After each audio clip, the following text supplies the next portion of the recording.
Welcome to Godly Woman with a Purpose, podcast where I dish to you the real raw truth as I and as we evolve, because staying the same is not an option, honey. I'm your girl, SantaLí Nicole, the one and only, and back at it with another episode. I feel like I'm in a place of peace. I feel like I'm in a place of calmness. I feel like I'm in a place of weight lifted off my shoulders. Like, you know, when you find out some good news that's just been weighing on you, you're just like, wow, it feels good to know that it wasn't what I was worried about this whole time and it's actually been resolved. Well, that's how I feel right now. I just feel light. I feel free, honestly. And it's a feeling that I never thought I'd get to. It's something I'd never thought I'd be able to feel, because I was always worried about, well, there's something I'm not getting. There's something I'm not, I'm not catching on in my mind. Like something's just not clicking. There's something I'm missing. And it wasn't something that I'm missing. It's just that my expectation of what I wanted wasn't really aligning with what God has already planned it to be. That's why surrendering and rest are really big and really important, especially for me in my journey. It's been really eye-opening, because through those, through those acts of surrendering and through the act of resting, I've just realized a lot about myself that I surprisingly didn't know. It was just that simple, to just let it go. Like when we get to a place where we finally reach strength to release that thing or let it go, we're like, yeah, it's easy to do it now. But we forget the process that it took to get to that point. We forget all that we had to go through. We forget all the worrying that we put ourselves through. We forget all of the reasons of why we latched onto it and why we couldn't let go. So when we're telling other people, we're just skipping over that part. But that's why I feel passionate about expressing what I'm going through openly with you guys, because I don't want it to sound like I got from point A to point Z so easily. I want y'all to see the nitty gritty. I want y'all to see the B through Y, and how I got to that Z and why I got through that Z, because it wasn't just me. I promise you that. When it's aligned with what my Father wants me to do, then He's going to let me have the floor. And He trusts me because of the way that I deliver. He trusts me because of the way that I carry myself through the delivery. I'm not out here to condemn you or condone what you do. I'm just out here to bring light to your situation through what I've gone through.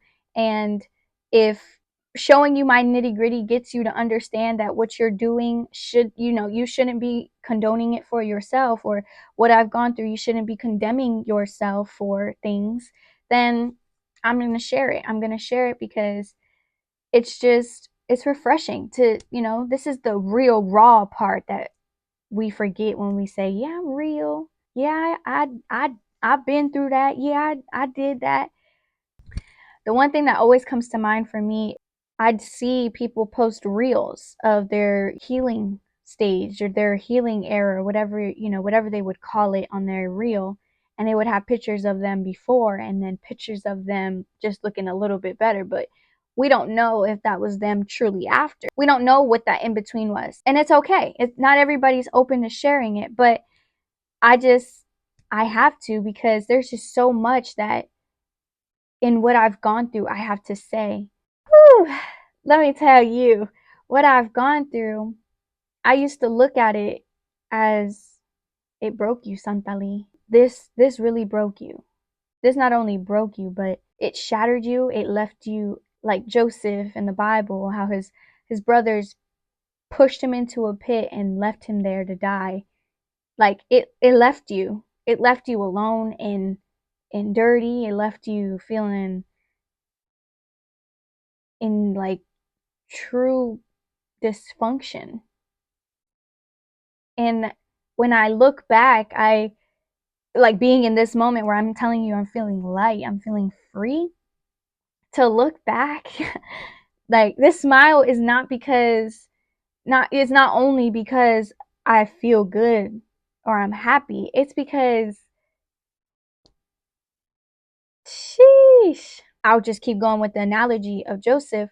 he didn't know what was going to happen. His brothers that were on outside of this pit, they were looking down at him, scheming and planning what they were going to do to him, whether they were going to kill him or keep him alive. That's how I seeing myself in that situation, emotionally, mentally, spiritually, I felt in that situation where I felt all of the world problems that I was going through, my depression, my anxiety, the trauma of what I had gone through, the buildup of it, and then it finally, exploding in my face, the marital problems I was going through, my self-love that I was lacking, my courage that I didn't have, the lying that I was doing because I just felt comfortable in chaos. All of those things were just pushing me into this pit. When you make a home in chaos, it can feel comfortable when the world is hectic. But like I've said before, when you know better, you have to do better. And I was learning more. I was starting to gain knowledge on a lot of the things that I was going through, and being faced with that, it was like I had to choose. God's hand really was with me in there, in that pit. God's hand was really in there with me, and all of those things that tried to kill me, all of those things that tried to leave me abandoned, planned to, end my life, or scheming to make my life worse. He turned those things, in exchange for my surrendering and all, he gave me qualification. He gave me strength. He gave me a lot of love. You have to really love somebody to know what they've done, like truly know what they've done and who they are, and still care for them, still watch out for them, still pick them up, even though they probably put you down. It's a lot of love to know that he was the one that picked me up and I didn't have to pick myself up.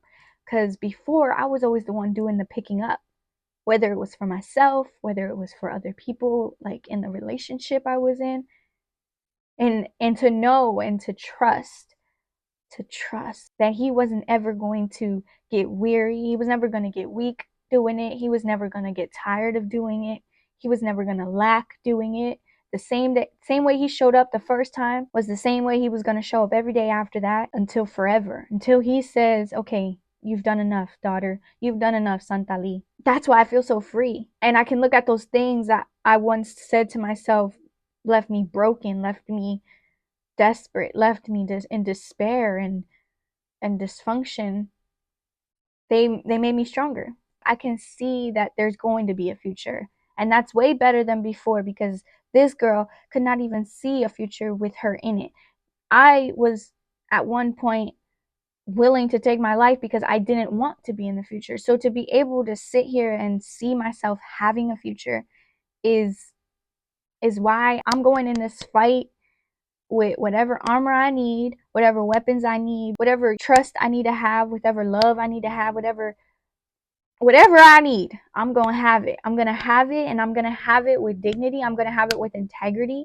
I'm going to have it with love, with strength, with positivity, with rejoicing, because it's it's not about being anxious, like, oh, okay, so what does that mean for my next step? What does that mean for the next year or the next 5 years? It can change within the blink of an eye. I've seen that even before I gave my life to Christ. The life was just changing constantly, and yeah, I had goals, I had dreams, I had aspirations, but they never always occurred when I expect them to, which is why Proverbs 16, we can make plans, but the Lord will order our steps always and forever. He will allow us to make those goals. He will allow us to make the plans. He will allow us to dream dreams and wish things for ourselves.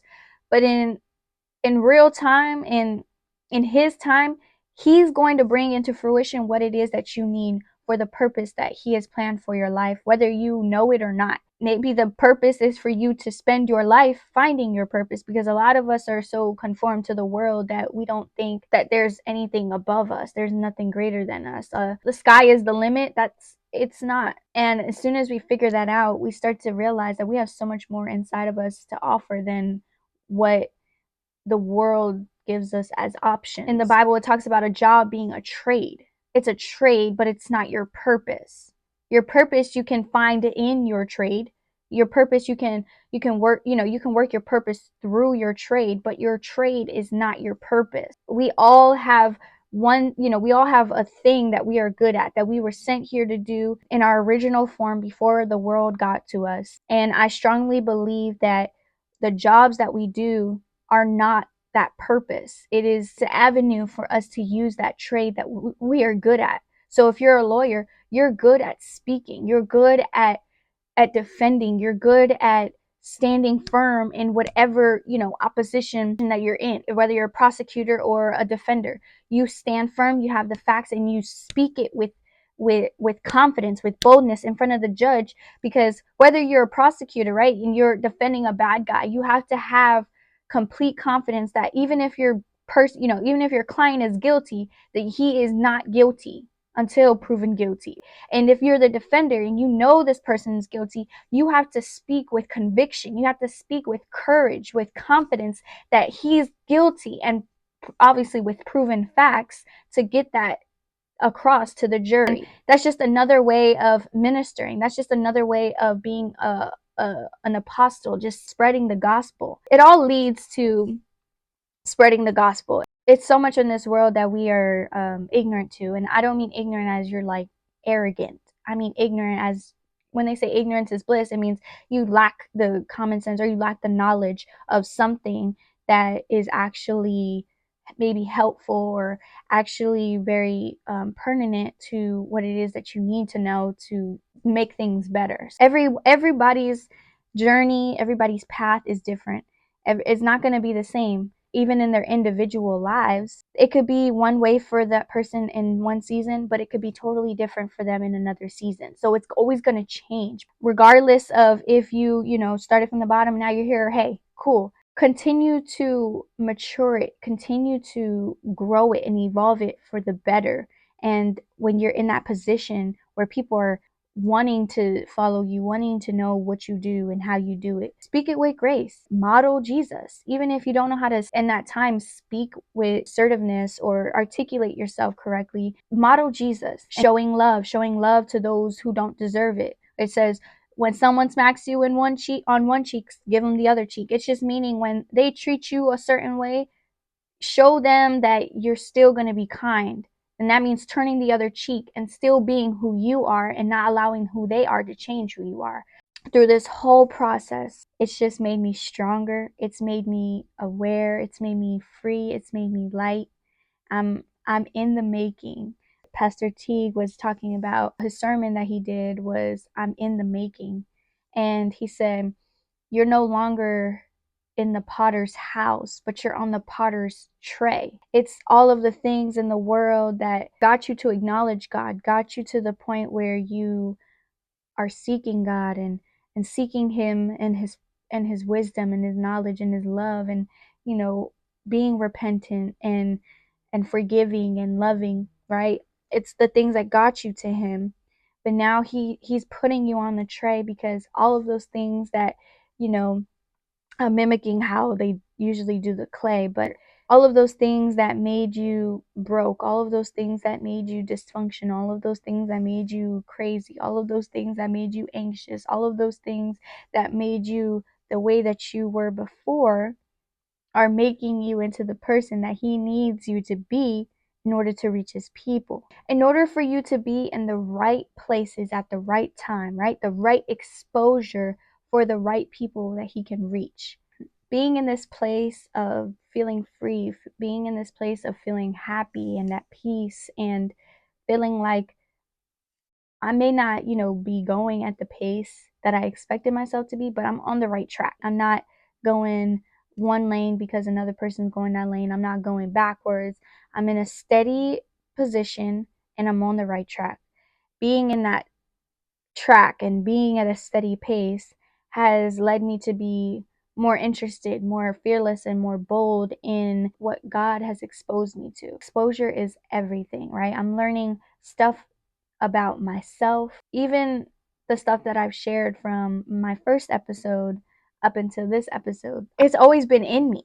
It's always been in me. He promised us the Holy Spirit before he ascended up to heaven. That was his promise to us. And it tells us that in Acts. He promised the Holy Spirit to us, and it's going to be in us.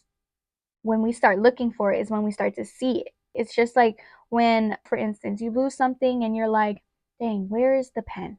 The pen, the pen. And you keep saying the pen.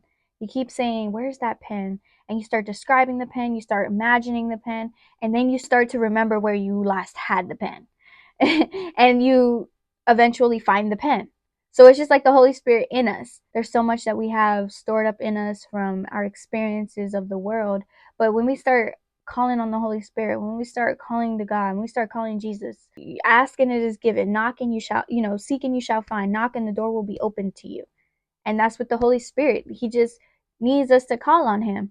And sometimes it takes a bit of putting that pride to the side, because a lot of us are having trouble asking for things. I know I did. I was like, well, I don't really feel like I deserve to be asking for anything. Like, do you see my rap sheet? It's like the length of my arm. Or do you see what I just did in this relationship? Like, do I really deserve another relationship? And it's like, yes, you do. You do. You do.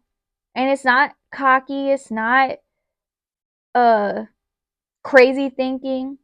It's going to be crazy thinking to most people, because they're so used to just getting the bad. They're so used to having that broke mentality and thinking that they deserve what they got. When he left us, Jesus left us, all of those things were forgiven. He took on the weight of sin, past, present, and future. All of it. And God forgave him because he died for it. The ultimate price. Ultimate price, bro.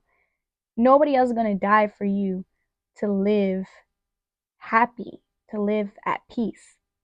So there's a verse that I want to share. It's Isaiah 61:10. This one is on my bulletin board, because this one really is one I have to repeat to myself. It goes, I will greatly rejoice in the Lord. My soul shall be joyful in my God, for he hath clothed me with the garments of salvation. He hath covered me with the robe of righteousness, as a bridegroom decketh himself with ornaments, and as a bride adorneth herself with her jewels. We are the church. He is the groom. As a husband is to a wife, and a wife is to a husband, Jesus is to us. Even if you're a man, that's your best friend. That's your road dog. That's your father who created you, really knows who you are. Like, when nobody's around, it's just you. That verse is just a reminder that he's going to take care of us like his life depended on it, because it did. It did. His life depended on it, and he took care of us. He forgave us, and he still loves us enough to send us a gift that we don't have to wait until he comes, that we can have the power and authority now to declare these things for ourselves, to declare these things for our family, to declare these things for our future. Rejoicing in that, being happy in that, and allowing yourselves to celebrate the bad too. Celebrate the bad, because through the bad, you learn. Through that relationship, that mess that happened, that breakup that happened, through that divorce, you learn something about yourself. You learn something about who you wanted to be and who you don't want to be. Through that losing your job, you learned about what it is that you're looking for yourself, whether you want to continue working for someone or you don't want to continue working for someone. Through that situation or through that mishap, you learned something about that person, right? You learned what it is that you like about yourself when you're around these people, or what you don't like about yourself when you're around these people. And for better references in the future, what you want to be around and what you don't want to be around when you feel a certain way. So through all of this, it builds your hope. It builds hope that, yeah, something bad happened, but I have good coming too. I'm not all going to be, experiencing bad for the rest of my life. And even if I do, he's breaking you. He's breaking you every time you go through something bad. It's breaking, because the more that you break, the more pieces that he has to put together. And all of those pieces have people that may have gone through something similar or may be experiencing something similar to attract. So when he puts you together, You break, but you are drawing more people to you. You are attracting the people that need to hear what it is that you've gone through and how you got through it. Because it's not only about the problem, it's about the solution. It's about what resolved your chaos and turning it into peace. That breaking is not for no reason. It's for a reason. And you become a stronger person through it. You become a better person through it. I'm not even going to say unless you don't allow it. Allow it. Allow the reshaping. Allow the molding. Allow the potter to put you back together the way that he intended you to be in the first place. Allow him to do the work that he needs to do in you through what you've gone through. You don't know whose lives you can touch. You don't know whose hearts you can get to so that he can change them, because it's not our job to change people's hearts. It's his job.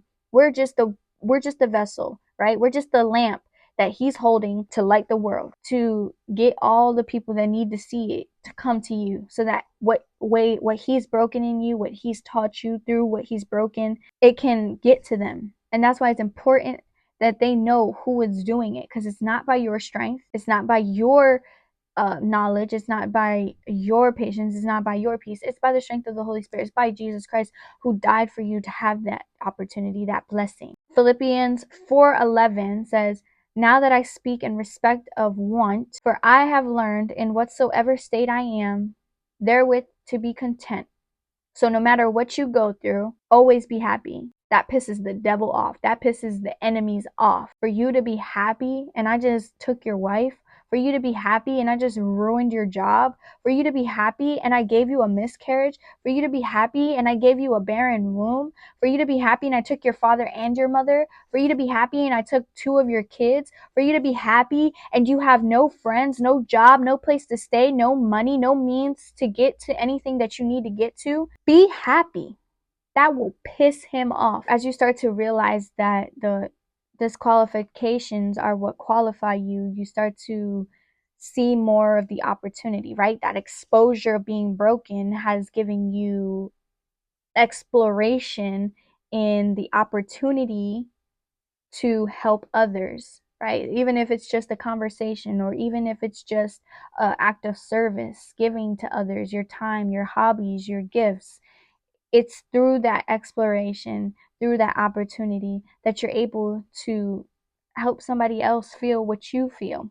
Not forcing it on them, because you can't force people to feel what you feel, but bringing to their knowledge, if they don't already know, like, there's an alternative to feeling this depression that you're feeling.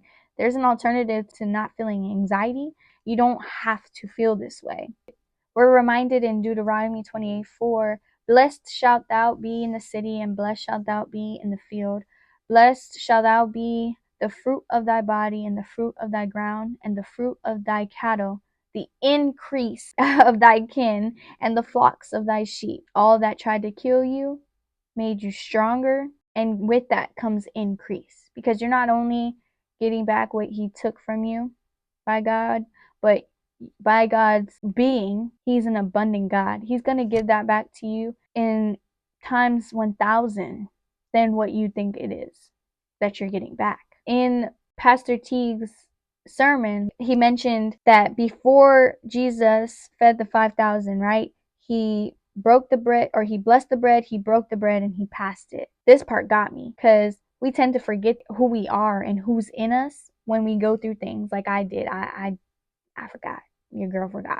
When he gave that little reminder that Jesus broke the bread after it was already blessed. So when you're going into something that's breaking you, or you feel like it's breaking you, you have to remember you are blessed already. You're blessed when you go into that marriage and it ends in a divorce. You're blessed when you go into that, when you're born into that family and you end up being molested. You're blessed when you go into that friendship and they decide to stab you in the back. You're blessed when you go into that job and they decide to fire you later. You're still blessed coming out of those things. And by God's will, you will be blessed more. That increase in that exposure, what you getting back, boo-boo, is increase. There's so many reasons to thank God, because you're telling me all that pain that I went through, it's not even about the dollars amount. It's about, I'm not going to have to go through all of that again, because I know what it looks like and I know better. I know better. I'm not going to have to be in friendships that don't feed me the right way and whatever light I got in me because I feel bad for hurting their feelings. And I know better. What? Knowledge is wealth. Knowledge is wealth. It even tells us in the Bible, don't worry about storing up your riches here on earth where people can steal it or it can get moldy and rot, because you can't take that money with you to the coffin. You can't take those riches. You can't take the gold watch, the gold grill. You can't take any of that with you to the coffin. You can't take any of that to heaven. You've allowed yourself to be broken over and over and over and over again. And through the mending of the potter who created you in the first place, he gave you increase as he put you back together. If that's not a word for me, let it be a word for you, okay? Because that's what I'm telling you. Like, this is what your girl been going through. Just allowing this to envelop in my spirit, be in my conscious, in my subconscious, in my muscles, in my mind all the time, playing over and over and over again. Not only are you gracing me with things that I don't deserve, but your mercies are keeping me from things that I do deserve. And the blessing, right? Ooh, ooh, Jesus. The blessing is when he's generous with both of them. True blessing of God. Where he's not only giving you things that you don't deserve because of what you've done, but that he's giving you mercy and keeping you from things that you do deserve. I just, like, what? So, like, not only are you a merciful God, but you're a gracious God. And you continue to bless me over and over and over and over again. So the other day I was having this conversation with an old friend of mine. This is over a conversation that I started in my close friends. You know, I keep talking about them because they fam for real. It was a conversation I had started in my close friends, and I just wanted to get other people's experiences as children growing up with our parents and the relationships that we had. So through this conversation, we were talking, and just like a long story short, he basically said that he always thanks God for all of the things that he went through, that he experienced, the good, the bad, the ugly. They molded him into being the man that he is today. And a lot of those experiences that he went through were a result of who his mother was at the time. In him sharing that, I was like, wow, I've always had that same reaction too. Anytime I've gone through something and I was wrong about it, or it kind of seemed as though I was going to be wrong about it, I would always hear my mom's voice in the back of my head telling me, I told you so. She doesn't realize that the way that she raised me, that the way in which she carried herself reflected a lot of things that taught us how to be as women. And I say us as my sister and I. Sometimes she didn't even know that the way she was raising us would really prepare us for a lot of things. And sometimes that's what she intended, right? To teach us these things so that when we did grow up, we wouldn't go through the things that she went through. I understand where she was coming from, but you can't control the world, right? We're still going to experience something one way or another. It's about trusting that the way that you raised us is going to be enough to keep us from that harm, to keep us from those bad decisions. And I'm not going to sit here and say that she did it the right way, because instilling fear into your children for them not to do something, or instilling manipulation, is not going to keep them from doing anything. As a child who has experienced both fear being instilled and manipulation happening, it doesn't keep them from doing anything. It only adds more onto their plate, because now they're not only faced with the world, and they may not even know how to experience it because all you did was yell at them, but now they're going to be scared about how they're going to be received when they make the wrong decision. And we all make wrong decisions. My mom has taught me that through parenting, is that it's not about making sure that they choose the right decision, but having the right tools to make the right decisions. Because I wish she would have taught me certain things a little bit better. And I understand that she wasn't in the place to, because she was still obviously living through her trauma and working through that. And having kids, it can be a lot of work. You can get distracted because she was a single mother too. She never really had the time to sit down and actually heal herself, because although she didn't cause the trauma, as I said before, the responsibility is ours to heal. All that you taught me is that it's not about being the perfect parent. It's not about raising the perfect child, because none of those things exist. It's about balancing the fact that, okay, if I know I have trauma, it's balancing the fact that I have this trauma, I have these kids. I can't be perfect for them, because I'm dealing with a lot of this myself. I know that this is a whole nother person. Like, this is a whole human being that is going to experience their own emotions, their own experiences in the world. They're going to experience their own ups and downs. They're not going to be the same as I've experienced them. But if I can give them the wisdom, if I can give them the type of tools and knowledge that will help them become better decision makers, so that way when they are faced with making a decision, or they are faced with an up and a down, they know how to get through it, and they don't have to think, well, there's only one answer, because it's not a multiple choice choose the right answer. It's an open ended, okay? Because we all respond differently, we all have different emotions, we all have different reactions and responses. But if I can give you the right, what I think is the right tool, right? What I think is the right response to a situation, and teach you how I've learned for myself, from that you'll have a basis, you'll have a foundation as to what you want to choose for yourself. And then that love aspect, that maternal aspect of knowing that even if you make the wrong mistakes, my love for you will never change. My love for you will not be conditional. It's going to be unconditional, whether you're up, whether you're down, whether you're stuck in the middle, whether you're on the outbounds. I'm still going to love you the same as I always have. My love is never going to separate from you. My love will never leave you, will never change because you're broke or change because you're rich, because I know who you are, right? I've seen who you are. I've seen you grown into this woman. I've seen you grown into this son, right? I thank her. I don't I don't despise or hate my mom for the way that she raised me. I used to be angry at her, very angry, and I can be open about that because it was very bad and it caused us to drift for quite a while. But I've healed that anger because I've come to the understanding that it's not about who she was or who she is now. It's about who I am. Truly understanding that it's even in the bad moments that we had in our relationship, or even in the bad moments I had with, with myself through being a child and being raised by her, that they molded me. They created this girl right here. They created who I am.